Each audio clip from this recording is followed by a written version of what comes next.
के साथ शिखा शर्मा। शहीदों के खून का असर देख लेना, शहीदों के खून का असर देख लेना, मिटाएंगे जालिमों का घर देख लेना। आज आतंकवाद के खिलाफ सुरक्षा बलों को बड़ी कामयाबी हाथ लगी है। आपको बता दें, आतंकवादी संगठन जैश ए मोहम्मद का कमांडर, आतंकी सरगना मसूद अजहर का लाडला और पुलवामा 2019 के हमले का गुनहगार अबू सैफुल्लाह मारा गया है। जी हां, आपको बता दें, वो अबू सैफुल्लाह जो आईईडी एक्सपर्ट था, वो अबू सैफुल्लाह जो 2019 में जो पुलवामा हमला हुआ था उसमें जो शहादत हुई थी जवानों की, उसका गुनहगार है, उसका जिम्मेदार है। लेकिन ये उससे भी ज्यादा उन लोगों को परेशान कर सकती है जो सेना के शौर्य पर हमेशा से ही सवाल उठाते आए हैं, जिन्होंने पाकिस्तान को क्लीन चिट दी है और अपने ही देश की सरकार पर आरोप लगाते आए हैं कि 2019 के लोकसभा चुनावों को लेकर ये एयर स्ट्राइक कराई गई थी। तो उन लोगों के लिए बड़ा जवाब है। एक रिपोर्ट इस पर हम आपको दिखाएंगे, एक बड़ा गेस्ट पैनल भी हमारे साथ होगा। लेकिन उससे पहले रिपब्लिक पर 5 के प्रहार में हमारा सवाल है। आज हम आपको सवाल बताते हैं कि क्या ये अबू सैफुल्लाह का खात्मा जैश प्रेमियों के लिए जवाब है? ये है 5 के प्रहार में आज हमारा सवाल। लेकिन आगे चलेंगे, जो हमारे साथ पैनल है उसके साथ हम डिस्कशन करेंगे। लेकिन उससे पहले देखिए रिपोर्ट।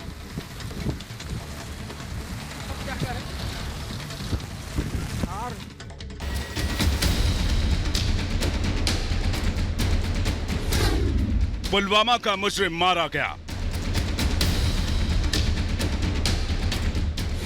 शहादत का बदला, मसूद का नंबर अगला। जम्मू कश्मीर में आतंक का गेम ओवर।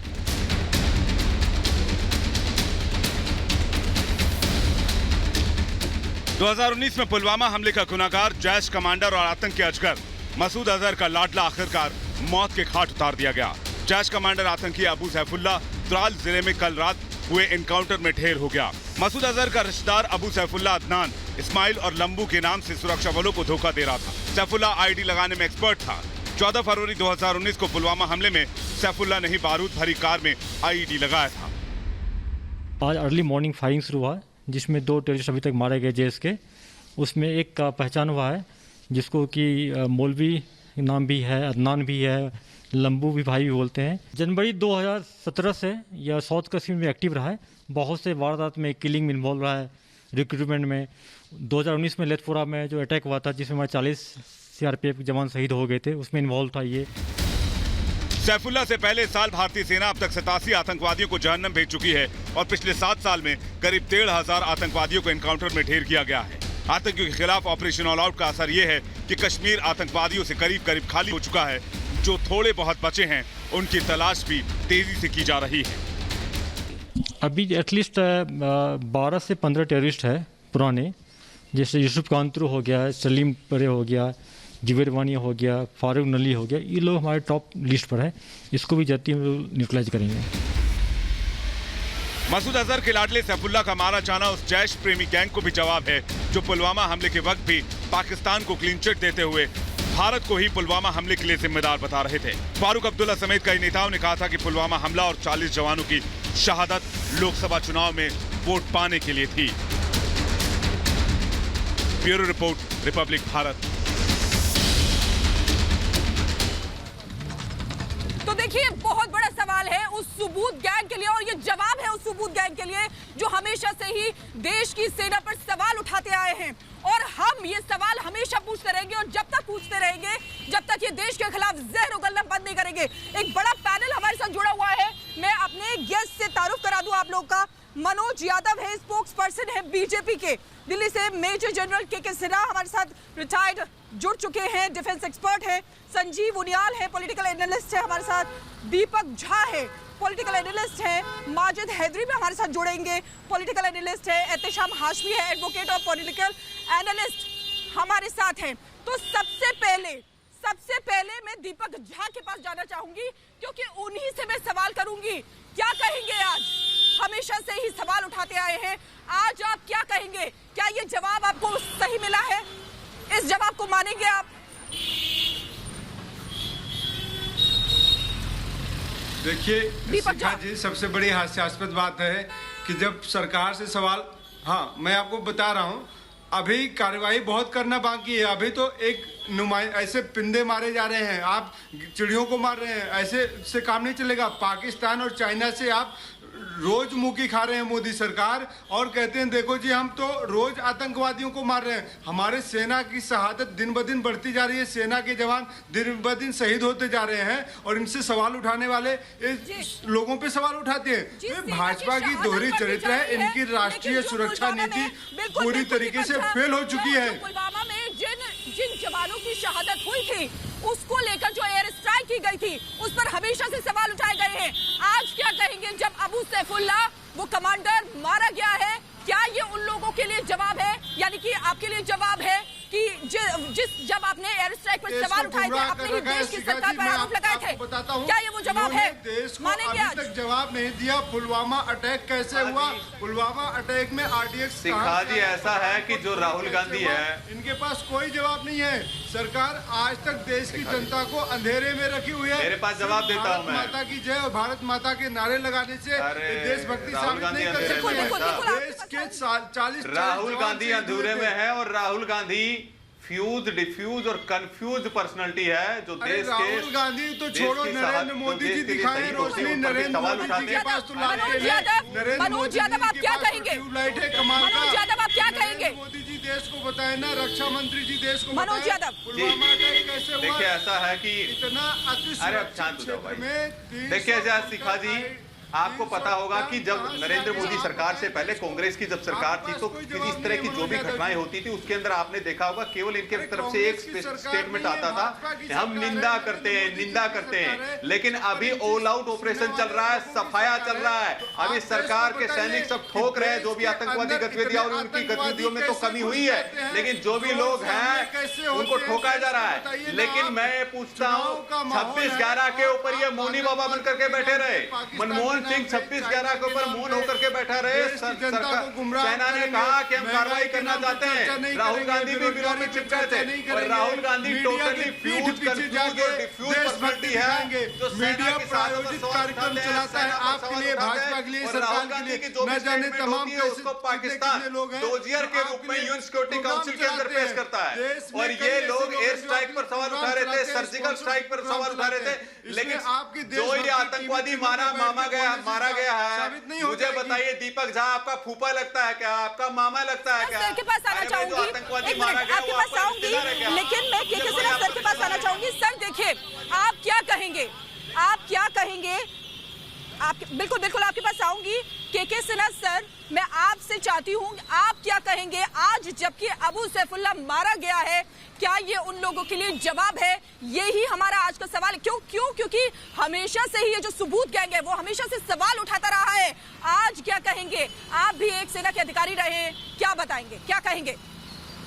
देखिए शिखा जी, देखिए जवाब तो साफ है। जमीन के ऊपर, जमीनी हालात के ऊपर में आपकी इस तरह से कार्रवाइयां चल रही हैं। 2 से जो एक्चुअल आतंकवादी है वो मारे जा रहे हैं एवरी डे 2, और इतनी बड़ी कामयाबी। और ये कामयाबी क्यों है? ये सुरक्षा बल के अलावा कामयाबी क्योंकि जनता से इंफॉर्मेशन आती है, जनता आपके साथ में। तो तमाचा तो उन लोगों को है जो कि ये कहते कि जनता आपको सपोर्ट नहीं करती। देखिए जमीनी हालात ये रही है कि अबू सैफुल्लाह जो हैं उस समय, उसी दौरान पुलवामा जब हुआ था उसके 48 घंटे में आपको याद होगा उसमें जब गाजी बाबा करके एक थे उसको मारा गया था।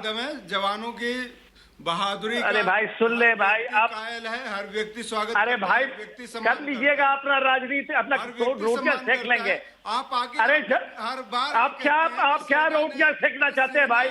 मैं आपको सामरिक चीजें बता रहा हूँ, आप यहाँ पर आकर के अपनी रोटियां सेकना चाहते हैं। आप नरेंद्र मोदी के लिए कितने वोट देना चाहते हैं? आप बताइए। अरे भाई या तो देखिए शिखा जी, इनके साथ मुझे डिबेट ना कराएं। ये लोग हैं जो कि अरे सेना को सलाम करिए। सेना, अरे मोदी का सवाल नहीं है, ये देश का सवाल है। आप क्या बातें कर रहे हैं? सेना के जवान वहाँ पे पहले भी आपने क्या आप जिन लोगों की पैरवी कर रहे हैं, दीपक झा जिन लोगों की पैरवी कर रहे हैं, वो लोग क्या आज माफी मांगेंगे? दीपक झा क्या वो लोग आज माफी मांगेंगे जो हमेशा से पिछले 10 सालों में जितने नहीं हुए उतने पिछले 5 सालों में जवान शहीद हुए हमारे। क्या आज वो माफी मांगेंगे? हमेशा से जहर उगलते आए हैं। अपनी वोट की राजनीति करना बंद करिए। देश को आप लोग गुमराह करते हैं सेना के नाम पे, शहादत के नाम पे। असली आतंकवादी तो सरकार में बैठे हुए लोग हैं। वोट की राजनीति, वोट की राजनीति क्या होती है? वोट की राजनीति, वो भी सेना के साथ। क्या कर रहे हैं? जमीनी हालात हमने वोट की इतनी ज्यादा अच्छी है कि पुलवामा अटैक होता है और सरकार। अरे आप पुलवामा में तो आप पुलवामा के बाद ये देखिए जरा, देखिए जरा क्या कह रहे हैं आज भी, जबकि इनको माफी मांगनी चाहिए, इनको माफी मांगनी चाहिए। एहतशाम हाशमी, इनको माफी मांगनी चाहिए। जिस तरीके से ये सवाल उठाते आए हैं, इनको माफी मांगनी चाहिए, लेकिन माफी मांगने की बजाय आज भी यही कह रहे हैं कि वोट के लिए राजनीति करते हैं, वोट के लिए सेना का इस्तेमाल करते हैं। एहतशाम हाशमी, देखिए, जो अभी ये हमारी आर्मी को सक्सेस मिली है, इसके लिए मैं इंडियन आर्मी को बधाई देता हूँ। और एक हिंदुस्तानी होने के नाते ये मेरा फ़र्ज़ है कि हमारी फ़ौज का, हमारी सेना का मनोबल 7वें आसमान पे रहे और उनके बुलंद हौसले हिंदुस्तान की जो बॉर्डर है उसको सेव करने में हमेशा कामयाब रहें। लेकिन जैसा कि आप सब जानते हैं कि पुलवामा में जितने सैनिक हमारे शहीद हुए हैं, आज भी भारत सरकार ने उनके सैनिकों को पूरी तरह जो मदद प्रॉमिस की गई थी वो नहीं दी है। क्या ले आते हैं? मैं आपके चैनल के माध्यम से सारे देशवासियों को बताना चाहता हूँ कि मोदी, क्या बताना चाहते हैं? ये डिबेट करने का एक तरीका होता है, बदतमीजी नहीं चलेगी यहाँ पे। डिबेट करने का एक तरीका होता है, बदतमीजी नहीं है। यदि आप सेना को सलामी करते हैं, सेना की कामयाबी बोलते हैं, लेकिन परंतु ये क्या बातें करते हैं आप? ये तरीका नहीं डिबेट करने का। आप मुझे नहीं सिखाएंगे, तरीका नहीं डिबेट करने का। आप डिबेट के आड़ में तरीका नहीं डिबेट करने का। पुलवामा आप कहेंगे साजिश है, देश ने साजिश कर दिया, लोगों ने साजिश कर दिया, सेना ने साजिश कर दिया कि वहाँ पर पुलवामा हो गया। आप ऐसे बातें नहीं कर सकते। छुपाने के लिए आप डिबेट के नाम के लिए सेना के अधिकारी हैं, आप यही सम्मान नहीं कर रहे हैं। आप सेना के जवानों का क्या करेंगे? यहाँ पर सेना के रिटायर्ड अधिकारी है, बड़े अधिकारियों का सम्मान कीजिए, सम्मान करना सीखिए। एहतशाम हाशमी, सम्मान खत्म हो जाता है। सेना के जवानों के लिए पूरा सम्मान, उनके लिए जान हाजिर है। एहतशाम हाशमी, सम्मान कीजिए, सम्मान करना सीखिए सेना का। मेरे दिल में नहीं है, आप ठीक से बात करिए। तब तक आपकी बहुत इज्जत थी। डिबेट का मतलब ये नहीं होता है कि आप कुछ भी बोलेंगे। डिबेट का मतलब ये नहीं होता है कि आप कुछ भी बोलेंगे। एहतशाम हाशमी, मैं आपसे पूछ के बोलूंगा क्या? बिल्कुल, आप लोग हमारे साथ बोलना पड़ेगा, लेकिन चूंकि यहाँ पर भी तमाम सवाल कर रहे हैं, लेकिन इससे पहले आप लोग सभी को मैं दिखाना चाहूंगी और सुनाना चाहूंगी कि पुलवामा अटैक के बाद फारूक अब्दुल्ला ने क्या कुछ कहा था। आइए पहले सुन लेते हैं, उसके बाद चर्चा को आगे बढ़ाएंगे। सीआरपीएफ के जवानों को शहीद करवाया इसने सिर्फ अपनी खुशी से,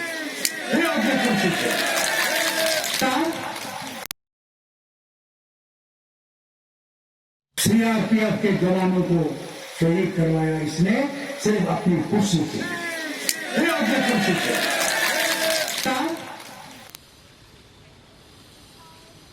बिल्कुल सुना आपने, क्या कहेंगे दीपक झा?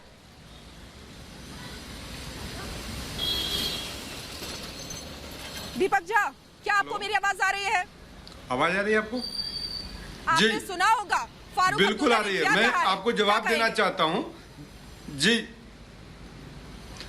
देखिए, फारूक अब्दुल्ला का मैं प्रवक्ता नहीं बैठा हूं। फारूक अब्दुल्ला अगर कोई ऐसी बयानबाजी करते जो हमारे देश के संविधान के खिलाफ है, सेना की शहादत के खिलाफ है, तो उनके ऊपर कड़ी से कड़ी कार्रवाई करिए। यहाँ पे बैठ के राजनीति नहीं करना चाहिए ना आपको, ना मेरे को, ना यहाँ पे भाजपा के प्रवक्ताओं को। राहुल गांधी ने भी सबूत मांगे थे, पैरवी आप इन्हीं लोगों की करते हैं। दे रही है मेरे को आप सर्टिफिकेट। और आइए अब आपको राहुल गांधी का भी सुना देते हैं कि राहुल गांधी ने क्या कहा था। ये तो एक शख्स है, राहुल गांधी का भी सुनिए दीपक झा। आप मेरे को सर्टिफिकेट दे रहे हैं कि मैं किसकी पर। ये जो सीआरपीएफ के जवान हैं, इनकी फैमिलीज में ये फीलिंग है कि भैया देखो हमें चोट लगी है तो हमें भी मतलब दिखाइए क्या हुआ। सभी सुन रहे हैं, पूरे देश सुन रहा है कि आपने अभी कहा है। अब आप सुनिए फारूक अब्दुल्ला कैसे कह रहा है, देखिए राहुल गांधी कैसे कह रहे हैं।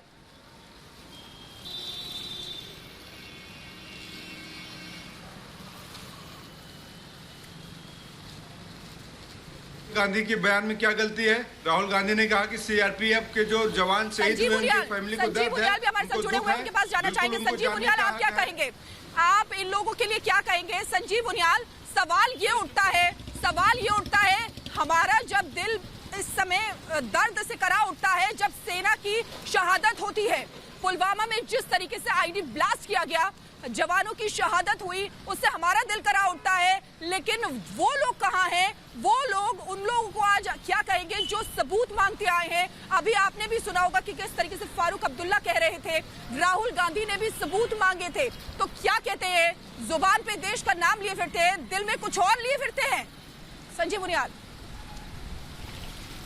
देखिए, ये जो लंबू है, ये मौलवी है, सफायुल्ला है, इस व्यक्ति ने, आपको ध्यान होगा कि ये स्पेशलिस्ट माना जाता है आईडी का, और इसने अफगानिस्तान में भी लगातार तालिबान के साथ मिलकर ट्रेनिंग ली थी और ये बहुत जबरदस्त कामयाबी मिली है आज। और ये जवाब है, तमाचा है राहुल गांधी के मुंह पे। राहुल गांधी के मुंह पे तो हर रोज तमाचे पड़ते हैं और आज तो ऐसा करारा तमाचा है जिसकी गूंज पूरे चाइना में जा रही है, जिसकी गूंज पूरे पाकिस्तान में जा रही है, जिसकी गूंज पूरे अफगानिस्तान में जा रही है। ऐसा तमाचा पड़ा है। ये कितनी बदतमीजी से कहते हैं, अरे उन सैनिकों की बात करते हैं और कहते हैं कि पुलवामा अपने आप में प्रश्न चिन्ह है।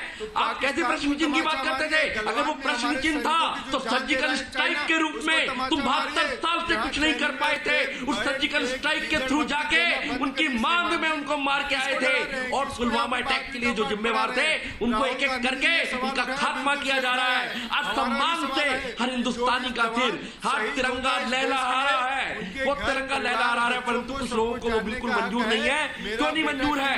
क्योंकि ये लगातार चाइना के पिट्ठू रहे हैं। चाइना की लगातार, आप सुन लीजिए, अभी आपने बोला ना दीपक, जो अभी आपने बोला ना कि राहुल गांधी ने क्या कहा है, मैं आपको दिखाती हूँ कि राहुल गांधी ने क्या कहा है। ट्वीट दिखाती हूँ आपको, जिसमें उन्होंने कहा है कि इस जो सेना की तरफ से ये जो हमला हुआ है, पुलवामा हमला हुआ है, सेना ने जो अंदर घुस के एयर स्ट्राइक की है, उस पर सबसे ज्यादा फायदा किसको हुआ है?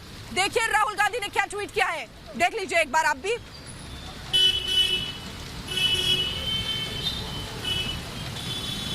दीपक झा, देखा आपने क्या कहा है?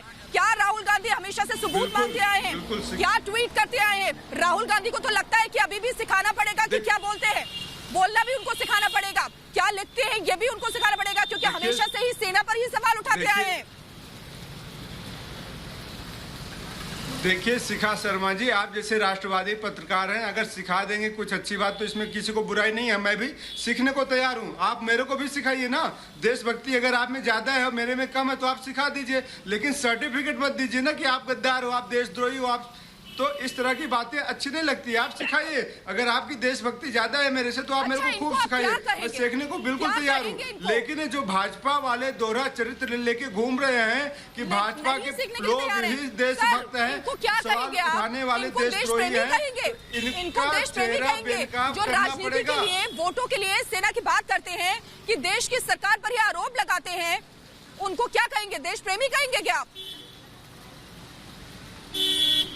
देखिए नरेंद्र मोदी जी और प्रधानमंत्री, गृह मंत्री जी, ये लोग मिलके कुछ भी कर सकते हैं, पूरे देश को पता है। आज तक पुलवामा अटैक कैसे हुआ किसी को पता चला क्या? बताइए ना। 300 किलो आरडीएक्स कैसे है वहाँ पे? आज मैं पूछ रहा हूँ आपके चैनल में, आपके माध्यम से यहाँ पे भाजपा प्रवक्ता बताएं, अति संवेदनशील, अति सुरक्षित एरिया में कैसे आया? बताइए। मेरे से हुआ है, बड़ी बड़ी बातें सुने सवाल, एक फौजी की सवाल का जवाब सुने, और सवाल हुआ है जो सामरिक चीजों के ऊपर हुई है। जवाब दे दीजिए।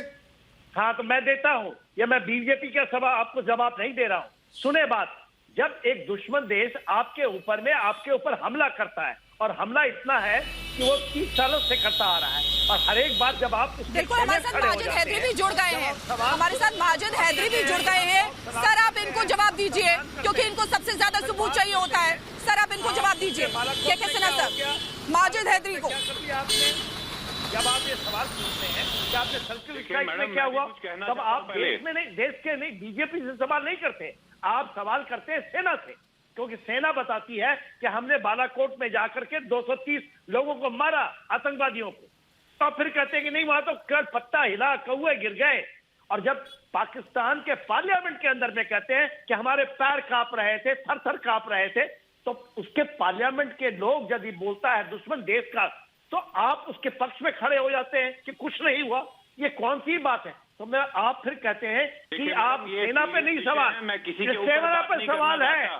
देखिए माजिद हैदरी चुप हो जाएं। मैं सेना साहब के साथ शाउटिंग मैच नहीं बनाना चाहता है, सीरियस विषय है, मुझे भी कृपया करके बात तो सुनिए ना बात मेरी। आज मारा गया है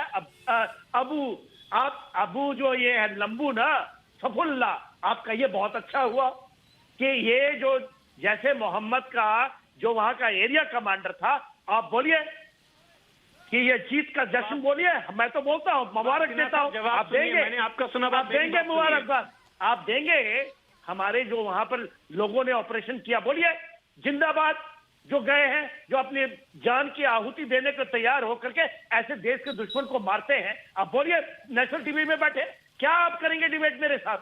क्या बताएंगे आप? मैं डिबेट आपके साथ कैसे करूंगा, आप कृपया करके सुनिए।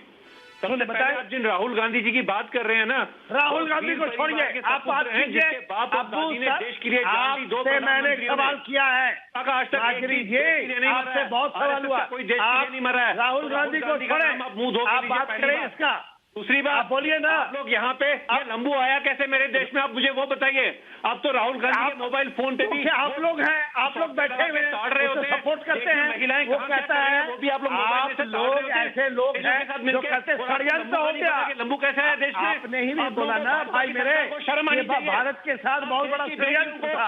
ये पुलवामा पाकिस्तान नहीं किया, इंडिया कर गया, क्योंकि उसको इलेक्शन जीते लंबू देश में। आप इतना बड़ा षड्यंत्र करेंगे तो लंबू तो आएगा ही। बिल्कुल सर, एक सेकंड आपके पास आऊंगी मैं, सर आपके पास आऊंगी। माजिद हैदरी, पहले आप मेरा सवाल सुन लीजिए और उसका जवाब दीजिए कि जिस तरीके से बीते दिनों में लगभग 1000 से ज्यादा आतंकियों का खात्मा किया गया है, क्या आपको लगता है, आपसे ही जवाब लूंगी मैं, क्या आपको लगता है कि कश्मीर बहुत जल्द आतंक मुक्त होने वाला है?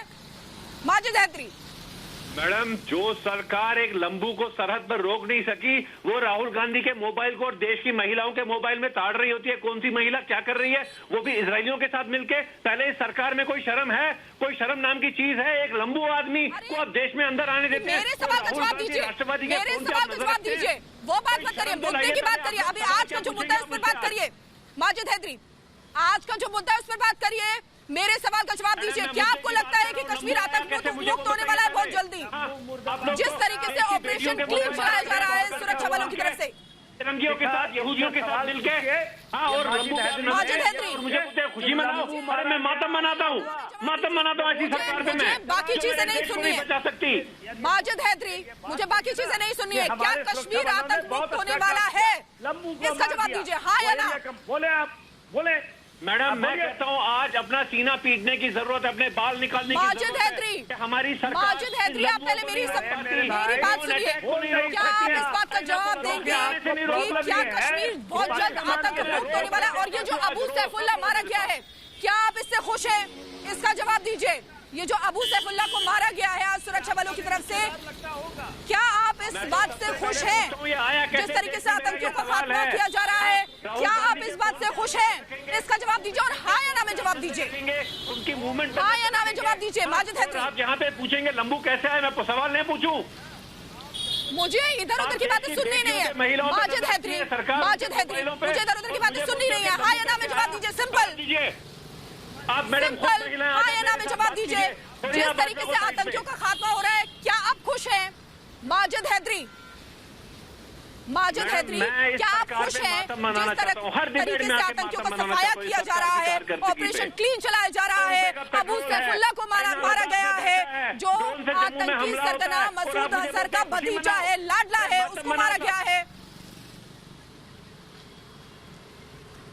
मैडम, मातम मनाएंगे? सुरक्षित क्या है इस देश में? कोई नागरिक सुरक्षित नहीं है, हमारी सरहद सुरक्षित नहीं है, इस देश में मोबाइल फोन सुरक्षित नहीं है, और आप मुझे कहती हैं खुशी मनाओ। अरे इस देश में सुरक्षित नहीं है तो कहाँ है सुरक्षा? आप मुझे बताएंगे कहाँ सुरक्षा है? अगर इस देश में सुरक्षा नहीं है तो कहाँ सुरक्षा? आपको क्या लगता है कहाँ सुरक्षा है? आप बताइए। आज मैं आपसे जवाब लूंगी, कहाँ सुरक्षा है?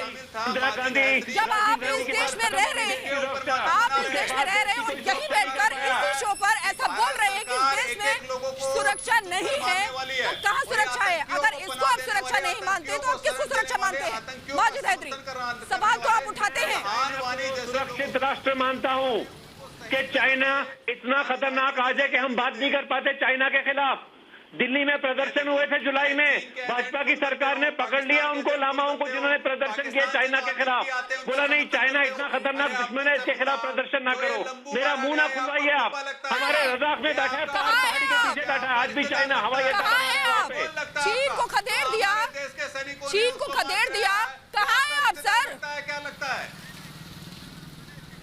मैडम, मैं अपनी भूमि पे बैठा हूँ, अपने देश की भूमि पे बैठा हूँ, असुरक्षित भूमि पे बैठा हूँ, जो असुरक्षित ऐसी सरकार की वजह से है। सबसे बड़ा सिक्योरिटी यही है कि आप यहाँ बैठकर ये बोल रहे हैं, इस शो पे बोल रहे हैं। ये सबसे बड़ी सिक्योरिटी आपके लिए, सुनिए, ये सबसे बड़ी सिक्योरिटी आपके लिए कि इस शो पे बैठ के बोल रहे हैं कि देश में असुरक्षा है, असुरक्षा का माहौल है, ये आप बोल रहे हैं। यही तो आपकी सिक्योरिटी है। दर्द होने लगा है। देखिए आप कैसे बोल रहे हैं। जिस देश में रहते हैं, जहां का खाते हैं, वहीं से गद्दारी करते हैं, उसी देश के खिलाफ बोलते हैं। असुरक्षित देश का वासी हूं मैं। हम उस असुरक्षित देश के वासी हैं जिस देश की गंगा में लाशें बहती हैं। मनोज यादव जवाब दीजिए इनका, माजिद हैदरी का जवाब दीजिए। मनोज यादव,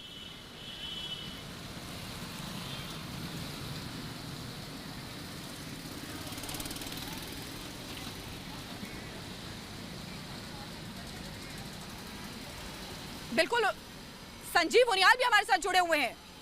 संजीव उनियाल हमारे साथ जुड़े हुए। संजीव उनियाल जी क्या कहेंगे? देखिए यहीं पे बैठ के बोल रहे हैं कि देश में असुरक्षा का माहौल है। संजीव उनियाल क्या कहेंगे?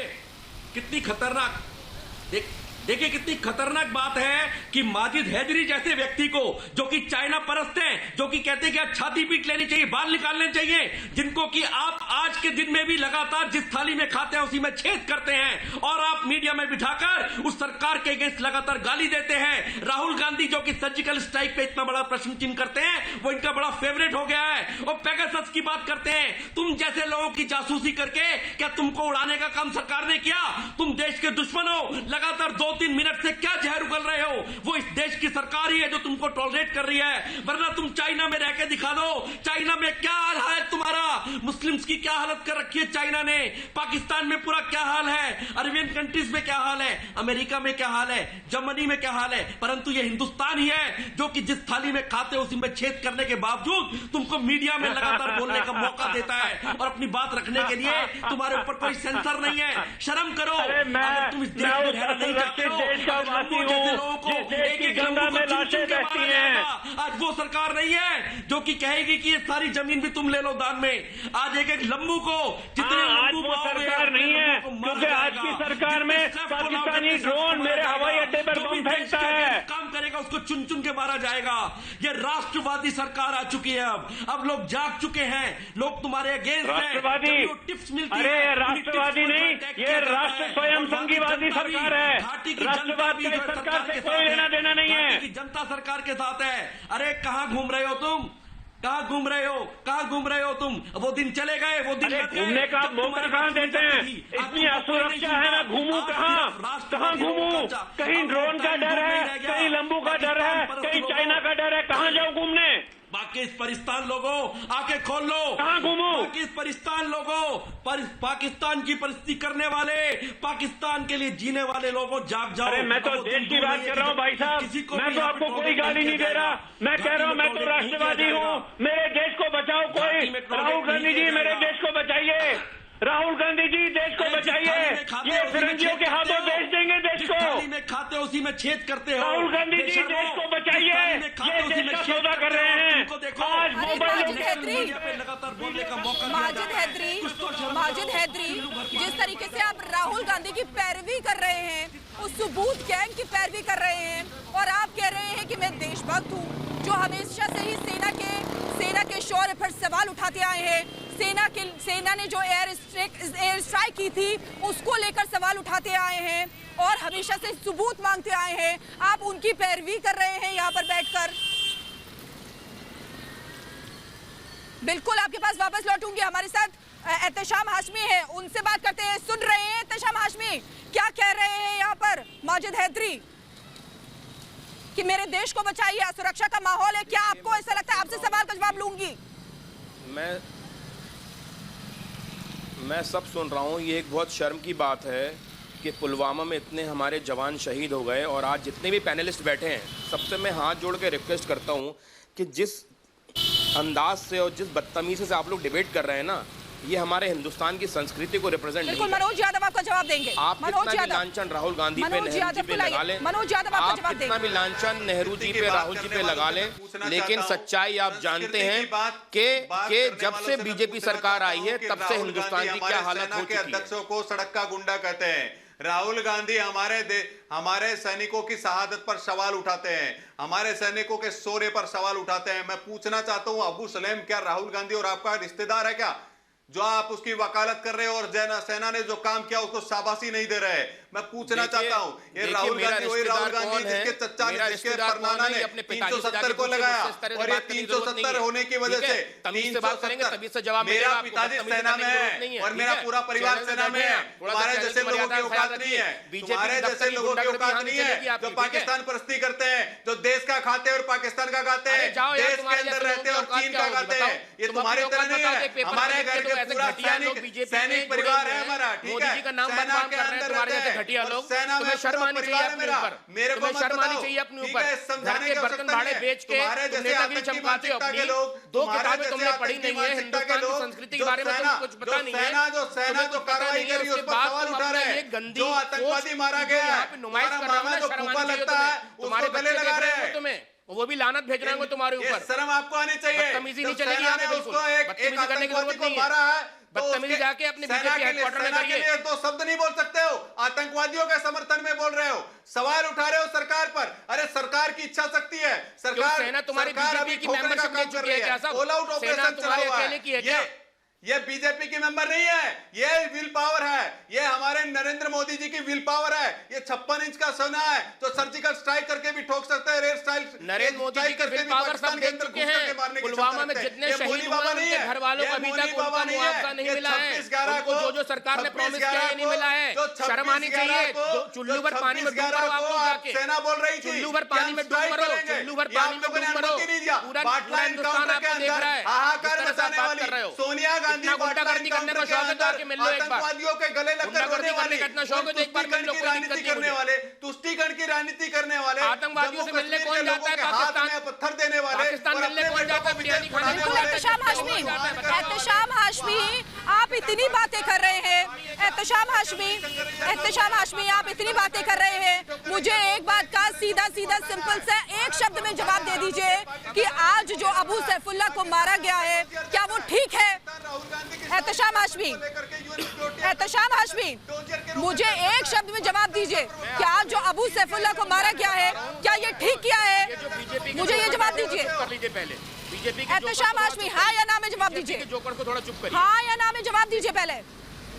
सेना जितने भी आतंकवादियों को, हाँ या ना में जवाब दीजिए। आज अबू बीजेपी को छोड़ दीजिए, कांग्रेस को छोड़ दीजिए। एहतशाम हाशमी, बीजेपी कांग्रेस को छोड़िए, हिंदुस्तानियों का बीजेपी को सुनिए पहले, लेकिन सुनिए बीजेपी सरकार अपने फायदे के लिए इस्तेमाल करती है, सुनिए पहले, हम लोग विरोध करेंगे। बीजेपी को छोड़िए।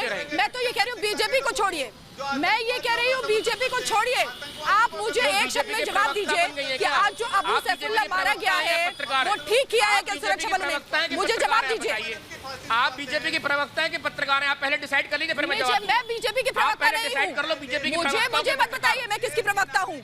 मुझे मत बताइए कि मैं किसकी प्रवक्ता हूँ। आप बीजेपी की प्रवक्ता है और बताइए मैं किसकी प्रवक्ता हूँ। मेरे को जवाब दीजिए। शर्म आनी चाहिए आपको, पत्रकारिता का नाम बदनाम कर रही है। मैं कह रही हूँ बीजेपी को छोड़िए, मैं कह रही हूँ बीजेपी को छोड़िए। सुनिए पहले, सुनिए, मैं कह रही हूँ बीजेपी को छोड़िए। आप मुझे इस बात का जवाब दीजिए कि क्या अबू सैफुल्लाह को जो मारा गया है वो ठीक किया है सुरक्षा बलों ने? मुझे इस बात का जवाब दीजिए पहले, हाँ या ना। बहुत ठीक किया है और हिंदुस्तानी सेना को पाकिस्तान का नाम इस दुनिया के नक्शे से मिटा देना चाहिए। लेकिन ये इनकॉम्पिटेंट बीजेपी सरकार, इंपोर्टेंट बीजेपी सरकार की वजह से पाकिस्तान के आतंकवादी हिंदुस्तान की तरफ आंख उठा के देखते हैं। और अगर बीजेपी से हिंदुस्तान नहीं संभल रहा तो सत्ता छोड़ें, दूसरे लोगों को मौका दें। और इस तरह के टुचपुंजिए इनके जो वो हैं जो बात के स्पोक्स पर्सन है, वो चैनल पे आके बता देते हैं कि बीजेपी के नेताओं में कितनी तमीज है। बीजेपी और कांग्रेस पर नहीं बहस कर रही है। एक सेकेंड, एक सेकंड सुनिए, मुझे बीजेपी और कांग्रेस में बात नहीं करनी है। आप बीजेपी के पत्रकार जवाब चाहिए। मेरी बात सुने, मेरी बात सुने। आप बीजेपी के पत्रकार हैं कि रिपब्लिक भारत की पत्रकार है? बताइए। आप मुझे बीजेपी के प्रवक्ता आप बीजेपी के पत्रकार हैं कि रिपब्लिक भारत की पत्रकार है? मैं पूरे राष्ट्र की प्रवक्ता हूँ, समझे आप? मुझे बात बताइए, मुझे बात बताइए कि मैं किसकी प्रवक्ता हूँ? किसने बनाया प्रवक्ता आपको? बताइए। आप तो लेकिन बीजेपी के प्रवक्ता की कैसे बात करती हैं?